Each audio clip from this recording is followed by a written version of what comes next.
from GTC, it's CoreWeave. I'm your host, Lisa Martin. Welcome to day 2 of an incredibly high energy AI Super Bowl. We are here in the booth, our second story. You can see a little bit of the glimpse. I call it the Times Square vibe behind us. Guys, the energy at GTC 2026 is off the charts. I'm so excited for this next conversation. I've got Kiely here, the wearer of many hats, the head of AI education at Baseten, also book author. We're going to be talking about that. Philip, thanks so much for joining. It's great to have you. Hey, thank you so much for having me. This is an amazing vantage point to see everything going on at GTC. Isn't it? Yeah. So, one of the things that we want to talk about today is inference. Yes. This is the engine that powers every AI application in production, and today it's all about being in production. And when you and I were talking before, you said, training models gets a lot of attention, and it has for a long time, but the real challenge for businesses comes after, and that's running those models reliably, efficiently, and at scale. Talk about inference engineering as a discipline and why it's so important to adapt this now. Yeah, I mean, people used to think inference is easy, but it's actually not. If you heard Jensen's keynote yesterday, I feel like half of it was about inference, which was really validating to hear. The challenge is that doing a little bit of inference is actually pretty easy. If I just want to take a model and run it on my laptop or run it on a single H100 just to play with it and see if it's good, not that hard. That's a solved problem.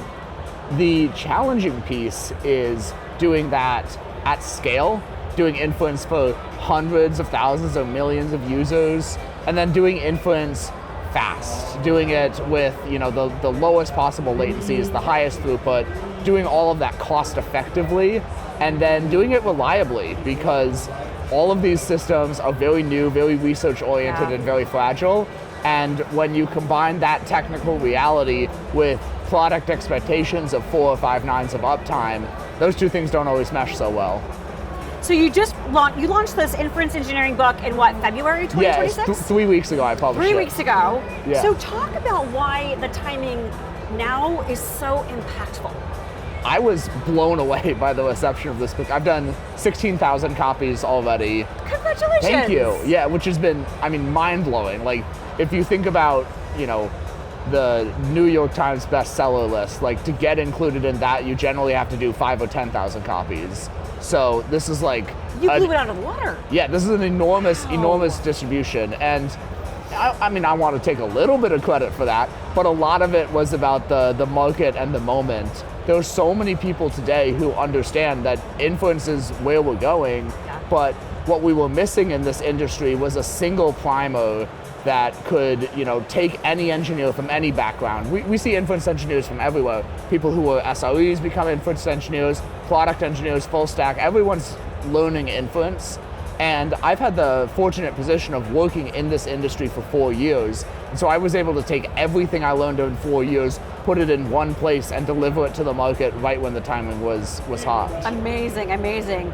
So you in the book, you cover everything from CUDA to Kubernetes. What was the single hardest concept for engineers to internalize when they're building an inference infrastructure? And because you talked about speed, everything is at speed. Yeah, I think the hardest concept is, it's a bit nuanced. If you look at any optimization, let's take KV cache reuse as an example. In simple terms is, if you have a request to a model, you get a response back. During that process, there's a valuable artifact called the KV cache that gets created. Okay. And then if you send the same request or a very similar request to that model, you can reuse that KV cache to make that second request faster. Now, and more accurate? Just faster. All I do is faster. Okay. And so the importance of something like that is the way you build your system actually affects whether or not that works. So with KV cache reuse, it's a prefix that gets reused. So that's the first bit of a prompt. So if I ask what's the weather in New York City, and then I ask what's the weather in San Francisco, the what's the weather piece gets reused. But if I change my prompt slightly and I say San Francisco weather today, New York weather today, nothing gets reused. Okay. So And you can see a similar thing in, speculative decoding with needing a speculation algorithm that actually reflects your real world data. You can see the same thing with quantization with your calibration set. With every single one of these techniques, there's some aspect of your real world use case that affects how well these systems perform. And it's difficult for someone who has maybe a background in very deterministic systems or is approaching this from more of an academic angle to really think from a use case first angle and build those systems in that direction.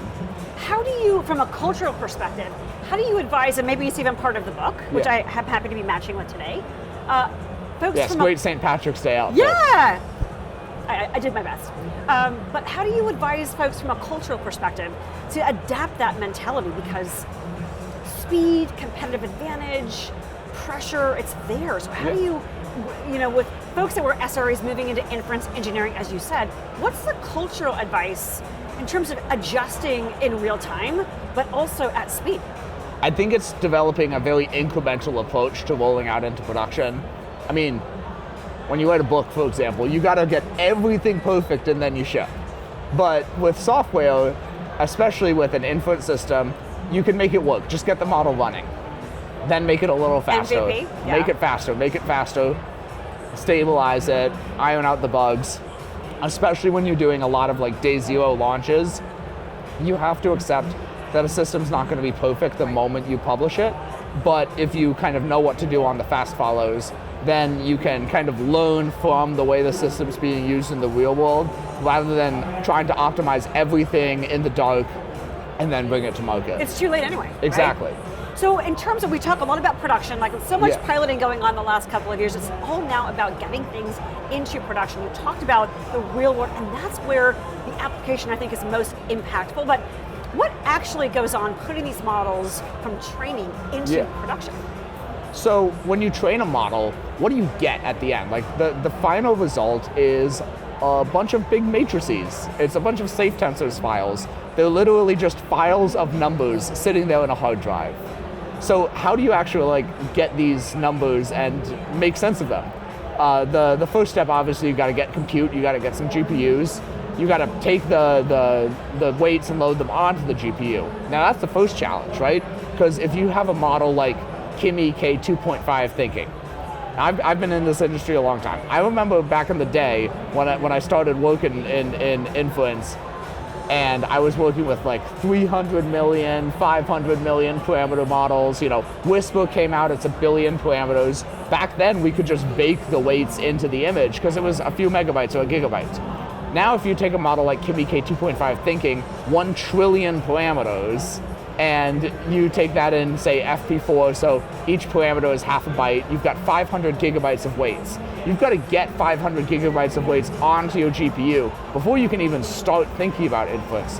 That takes, if you think about, a naive system where it's maybe a gigabyte a second, it's 500 seconds. That's quick math. That's like 10 minutes just to get the weights onto the GPU. Yeah. So there's there's that piece, like how do you optimize that? How do you get your streaming your weights on to 10 gigabytes a second, 100, like you get it much faster. And then once the weights are there, you actually have to do something with them because all you've done is move your static file from one place to another place. So now it's like, how do you actually run that? That's where you bring in an inference engine. You have to configure that inference engine to, be able to have the appropriate specifications for the exact workload that you're trying to do. You have to take that and put it against an endpoint. And then once you've done that, you have to do it over and over again to scale it up and down dynamically in response to traffic. Yeah, I mean, every single piece of this has to be fast. Your cold start has to be fast. The actual inference engine has to be fast. The scaling up and down has to be fast. The network latency matters. Every single piece of it matters. And that's what's so hard about it. It's dozens of different technologies. It's multiple different engineering disciplines all happening together in millisecond, multi-millisecond SLA envelopes in terms of latency. So in your experience, what surprises most teams about that? Because there's a tremendous amount of complexity that you just described. Seconds, milliseconds, nanoseconds matter. What gets teams caught off guard, and how do you help them resolve those challenges? I think one of the things is because this space is so new, there is a lot of exciting research going on, and people will like read a paper or see a new open source tool and be like, all right, we're done. Like, we're just gonna take this and put it on the GPU, and we're gonna go in production, and everything's gonna just work. But with the complexity of these systems and the fact that a lot of the novel things in this industry are very much for a research type of perspective, research code is not famous for its robustness. And so you have to do a lot to kind of harden these techniques and standardize them and get them to a point where you can actually rely on them rather than just experimenting with them. And you find that they're like mentally, culturally adaptable to that? Oh yeah, 100%. Right? It's always a surprise when you expect something to work out of the box, and then weeks later you're still debugging. So having experience with that process, and we've been doing a lot of original research ourselves, which has been very exciting, and having the opportunity to deliver that research in production. We've done stuff like MTP. It's a new speculative decoding technique that we've been using a lot, and yeah, it's always a challenge to take something, even something that's very rigorously proven out, and actually deliver it across different models, different systems, different traffic patterns, all that kind of stuff. But so much opportunity. Oh, so yeah. I know, like CoreWeave, Baseten works with a lot of different customers, World Labs, Notion, Open Evidence. What are their inference challenges? Where do you see like a common denominator, and where are they divergent? Yeah, I mean, it's very easy to think about where they're divergent. You listed, 3 fantastic companies that we have the privilege to work with. And if you think about, someone like an Open Evidence, their whole thing is the speed and the reliability. Doctors are relying on this technology to serve their patients.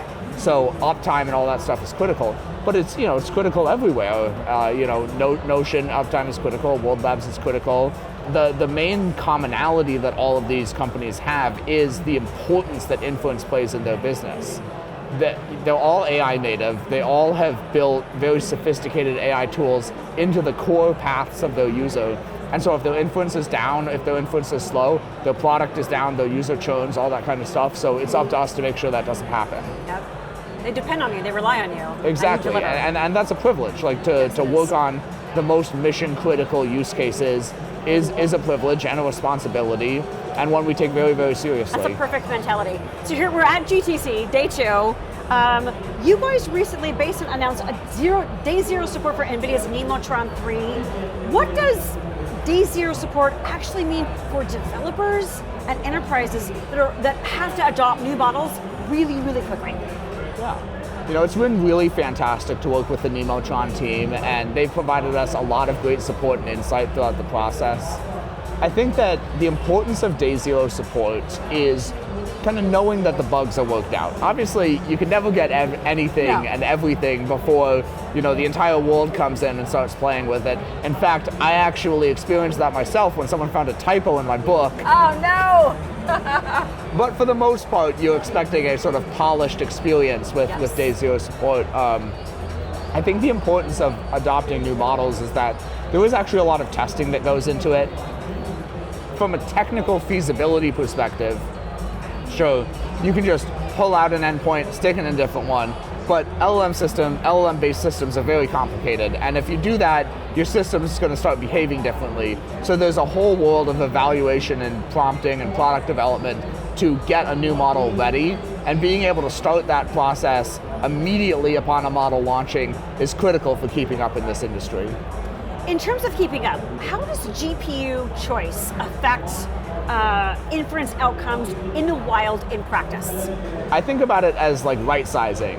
I don't have any cars, but if I had a Ferrari, I'm not necessarily driving it to the grocery store, and if I had a Camry, I'm not necessarily driving it on the racetrack. Yeah. So there's a lot of work that goes into right sizing, like putting latency insensitive embedding workloads on cheap L4s, or using multi-instance GPU to split up H100s to more efficiently run voice models, that kind of stuff. But honestly, the teams who are working on that stuff, that's very critical for them. But when I'm out talking in public, all anyone wants to hear about is the latest and greatest GPUs. And using Blackwell systems, we've optimized our entire inference stack for Blackwell. We run on a lot of B200 GPUs. and using stuff like NVFP4, using Blackwell adapted kernels and inference engines. That's definitely the priority for especially like the large language model inference that everyone's so excited about. When you're talking with customers though, what's the real constraint? Is it raw compute? Is it memory? What is that? Yeah, really the constraint is everything. But the main thing is that it's not really about like, can you get me this many flops? Can you get me this much, memory bandwidth? It's, will my model be fast? Will it be affordable? Will it be reliable? Yes. Will it scale to reach my audience? That's really what people care about, and the hardware specs and stuff I find fascinating, but oftentimes those are just an implementation detail on the way to the outcome. And it's all about the outcomes. So we're in CoreWeave's booth. Yes. CoreWeave and Baseten work together. Yes, very happily. Talk to me a little bit about what the partnership is enabling your customers to do in terms of running these large-scale inference workloads far more effectively. Yeah, I mean, the big thing is capacity and flexibility. If you launch a new AI tool, you might get millions and millions of views on Twitter the day you launch it and have tons of users coming and checking it out. And handling that kind of spike in a system like this is very difficult. And so that's one of the places where our partnership is really, really critical, is not just supporting people on the day-to-day, but supporting these companies on their most important days, their critical launches, when big customers onboard and spike usage. And through the sort of capacity and flexibility that we get from CoreWeave, we're able to do that. You look out into the future, and it's, I would say 3 years, but I'm actually going to say 1, because things are moving so fast. What does the inference engineer role look like a year from now? Yeah, I mean, the first thing is I think a year from now there are going to be a lot more inference engineers. When I started at Baseten, I didn't even really know what inference engineering was. It took me a couple years to even think of myself as one, but maybe back then, that was before ChatGPT came out, there were a couple hundred engineers in the world who really knew how to run like large-scale transformer model deployments. Now there are thousands and thousands, and in a couple years I think there could be hundreds of thousands of engineers. And this is, this might not sound like a high number, but I'm already accounting for the acceleration and the leverage that AI tools are going to give these engineers. Even with that, I think there are going to be hundreds of thousands of really critical jobs in inference of people, running these systems, configuring these systems, deciding what to build. And I'm really excited about that, because as the stack gets more complicated, bigger, and more important, there's just going to be more and more exciting work for us to do. So last question, for our audience who might be thinking about getting into inference engineering, because you've described it so beautifully, what are some of the key skills they should be working on now, since the opportunities that you described for roles is huge? Yeah, I mean, there's a lot you can do. You can do local inference, you can run models on your computer with stuff like OLlama, Llama CPP, you can get into maybe like Comfy UI and some of the image generation stuff, but I mean, it's never been easier to get your hands on a little bit. It's very hard to get your hands on a lot of GPU compute. Yeah. But it's never been easier to get your hands on just a little bit of compute to play around with. And so there's a lot of really like novel and interesting problems left to solve everywhere in the stack. Yeah. There's lots of low-hanging fruit in, say, like kernel optimization in the video generation space.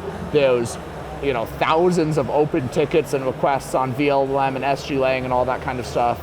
So there's a ton of great open source work to do, and yeah, there's just, the demand is growing so fast in this space and outpacing the supply that if you get in now and literally just do like anything, like any remotely feasible technical project, in 6 or 12 months, like you're going to be so far ahead of everyone who hasn't been playing in here. Like I've seen people come into this space and months later they're experts. So yeah, it's just growing so fast that there's not really a lot of gatekeeping, and there's not a lot of prior art that you need to master. I mean, the book is 250 pages and 42 of them are appendices. Like it's not that much to master before you start contributing at the frontier of this space. I love that. So like the time to adding value is short. Exactly. That's huge. Maybe it's inspiring instead of time to first token, we should talk about TTAV, time to added value. There you go. But yeah, I mean, we've had a bunch of people like join Baseten and immediately have a huge impact in this space. So if you're a smart, motivated engineer, like this is the place to be. I love it. So for those smart, motivated engineers, where can they find Inference Engineering? So the book is available for free on baseten.com/Inference Engineering. We have a free PDF, free EPUB. I'm working on getting as many physical copies as I can printed and shipped everywhere. So we have a wait list up for that. I'm hoping to allow people to self-serve eventually, but I'm going to be at all the conferences. I'm here at GTC, going to be at HumanX, at Google Cloud Next, AI Engineer World's Fair, and a bunch of others, and all over San Francisco, like handing out these books. So definitely like come find me, grab a book, and welcome to the early days of Inference. Welcome to the early days of Inference. I think that's a mic drop moment. Philip, Kiely, thank you so much for joining us. Hey, thank you so much for having me. Explaining what Inference Engineering is. I'm going to disagree with your shirt. He is not artificial intelligence, guys. This is legit.